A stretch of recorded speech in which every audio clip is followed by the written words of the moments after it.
నా తోటి మిత్రుడు ప్రేమపాత్రుడు శ్రీ చిరంజీవి గారికి పద్మ విభూషణ్ లభించినందుకు నా సరసన నాకు ఎంతో సంతోషంగా ఉంది. ఎందుకంటే నేను ఎప్పుడు ఆయన నటనా సామర్థ్యాన్ని గురించి ప్రతిభను గురించి చెప్తూ ఉంటాను. గతంలో కూడా చెప్పాను, మీ సౌకర్యార్థం మళ్ళా కూడా చెప్తూ ఉన్నాను. తెలుగు కళామ తల్లికి 2 కళ్ళు స్వర్గీయ నందమూరి తారక రామారావు గారు, సౌత్ ఇండియాలోనే అతి తక్కువ ధరలకి రత్నాలను అందించే ఏకైక సంస్థ 6JVR. అలాగే అక్కినేని నాగేశ్వరరావు గారు. తెలుగు కళామ తల్లికి 2 కళ్ళు స్వర్గీయ నందమూరి తారక రామారావు గారు, అక్కినేని నాగేశ్వరరావు గారు అయితే 3వ కన్ను శ్రీ చిరంజీవి గారని చెప్పని సందర్భంగా నేను మనం చేస్తా ఉన్నాను. ఈ విషయం నేను ఇవాళ చెప్పడం లేదు, ఆయనకు అవార్డు లభించింది కాబట్టి. చాలా కాలం కింద విజయవాడలో ఈ విషయాన్ని చెప్పాను. ఎందుకంటే ఆయనలో ఉన్న ప్రతిభను నేను గుర్తించాను కాబట్టి, నాకు నచ్చింది కాబట్టి, జనం మెచ్చింది కాబట్టి ఆ విషయాన్ని చెప్పడం జరిగింది. ఎందుకంటే మరి తన నటనా కౌశల్యం ద్వారా ప్రజానికాన్ని రంజింప చేయడం, దానికోసం నిరంతరం శ్రమిస్తూ ఉండడం ఒక ఎత్తు అయితే, ఆ నటనలో కొన్ని ప్రమాణాలు పాటించి అసభ్యతకు, అశ్లీలతకు, హింసకు పెద్దగా తావివ్వకుండా నటన కొనసాగించడం అవుతుందో చిన్న విషయం కాదు. ఆ విషయంలో చిరంజీవి గారిని ఇతరులు కూడా ఆదర్శంగా తీసుకోవాల్సిన అవసరం ఎంతో ఉంది. రెండవది, మన యొక్క ప్రజా జీవనంలో ఉన్న వాళ్ళందరూ భారతీయ సంస్కృతిని పాటించి share and care is the core of Indian philosophy. ఆదికాలం నుంచి, వేదకాలం నుంచి, పుణ్యకాలం నుంచి, పురాణకాలం నుంచి మన పూర్వీకులు అనుభవించి రంగరించి మనకు మేళవించి మనకు అందించిన వారసత్వం అవుతుందా భారతీయత. నువ్వు పెంచుకో, ఇతరులతో పంచుకో, పెంచుకో, పంచుకో.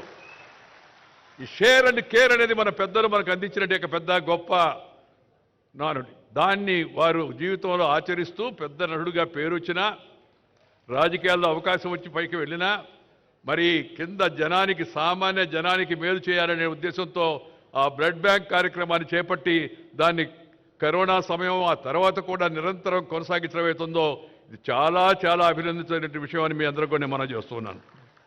అందుకని సహజంగా వారికి ఈ అవార్డు వచ్చిందని తెలిస్తే నాకు చాలా సంతోషం వేసింది. ఒకటి ముఖ్యమంత్రి గారిని నేను అభినందించాను, ఇందాక కేంద్ర ప్రభుత్వాన్ని అభినందించాను, ఈ పద్మ అవార్డు వాడు ఇచ్చిన అందరిని అభినందించాను.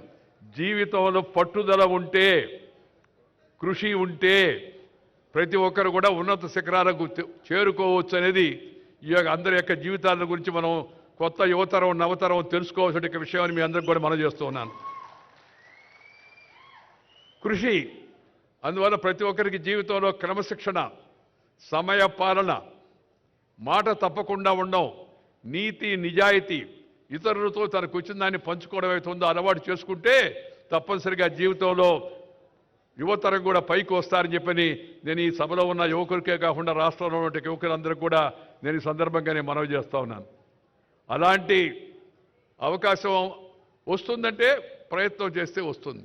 మనం ఇష్టపడిన పనిని కష్టపడి చేస్తే నష్టపడేది లేదు అనేది నా యొక్క భావన. ఇష్టపడిన పనిని కష్టపడి చేస్తే నష్టపడేది లేదని.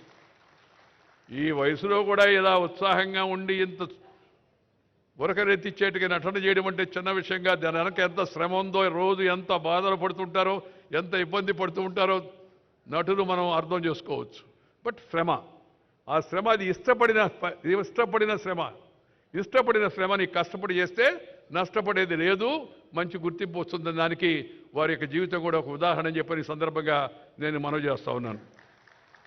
ప్రజా జీవనంలో ఉన్న వ్యక్తులు కొన్ని విలువలు పాటించాలా. ఇందాక వారు చెప్పారు కదా, సాంప్రదాయాలు పాటించాలా.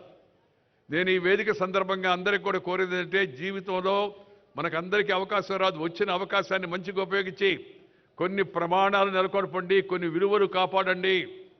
ఈ మధ్యకాలంలో అసెంబ్లీలలో, పార్లమెంట్లో, వివిధ స్థాయిల్లో జరుగుతున్న గలాటాలు ప్రజల్లో చాలా ఆందోళన కలిగిస్తూ ఉన్నాయి. One way it is demoralising the people. Keeping that in mind, one must correct himself and herself. ప్రతి ఒక్కరు కూడా తమ జీవితాన్ని సరిదిద్దుకునే ప్రయత్నం చేయాల్సిన అవసరం ఎంతో ఉంది. అవసరమైన వాళ్ళందరూ ప్రజాప్రతినిధులు అంటే ఆ ఎంపీలు. నేను చైర్మన్గా ఉన్నా రాజ్యసభకి 5 ఏళ్ల పాటు, అంతకుముందు మంత్రిగా ఉన్నాను పార్లమెంటరీ అఫైర్స్. అలాగే ఇతర మంత్రిత్వ శాఖల్లో ఉన్నాను, చూశాను. ప్రతిపక్షంలో ఉన్నాను, అధికార పక్షంలో ఉన్నాను. మనము మన ప్రవర్తన జనమంతా చూస్తూ ఉంటారు, అభినందిస్తూ ఉంటారు. నాకు పాత రోజులు బాగా గుర్తు. నేను యువకుడిగా అసెంబ్లీకి వచ్చినప్పుడు నేను జైపాల్ రెడ్డి గారు మాట్లాడుతూ ఉంటే రాష్ట్రంలో ప్రతి ఒక్కరు కూడా సాయంత్రం 6 గంటల 15 నిమిషాలకి రేడియో పెట్టుకునేవాళ్ళు. అప్పుడు టీవీలు లేవు. విందాము ఏం చెప్పారు వీళ్ళని. నువ్వు కష్టపడితే మంచిగా జనం కోసం పనిచేస్తే నీ మంచి ప్రవర్తన బాగుంటే జనం దాన్ని ఆదరిస్తారు. అందుకు నేను సొంతంగా అనుభవం చెప్పాను. ఆ రాజకీయాన్ని ఇప్పుడు నేను ఇక్కడ చెప్పదలుచుకోలేదు. కానీ ఒక విషయం గమనించాలి. ఇప్పుడు ఇవాళ రాజకీయాల్లో ప్రమాణాలు తగ్గిపోతున్నాయి. జనానికి ఆందోళనగా ఉంది. శాసనసభలో పార్లమెంట్లో ప్రమాణాలు తగ్గిపోతున్నాయి. ప్రజల యొక్క ప్రజా జీవనంలో ప్రమాణాలు తగ్గిపోతున్నాయి. అధికారుల స్థాయిలో, అనధికారుల స్థాయిలో ఈ ప్రమాణాలను మళ్ళా తిరిగి సరిదిద్దాల్సిన కర్తవ్యం మన అందరిపైన ఉందని చెప్పని ఈ శుభ సందర్భంగా నేను అందరికి కూడా మనవి చేస్తా ఉన్నాను.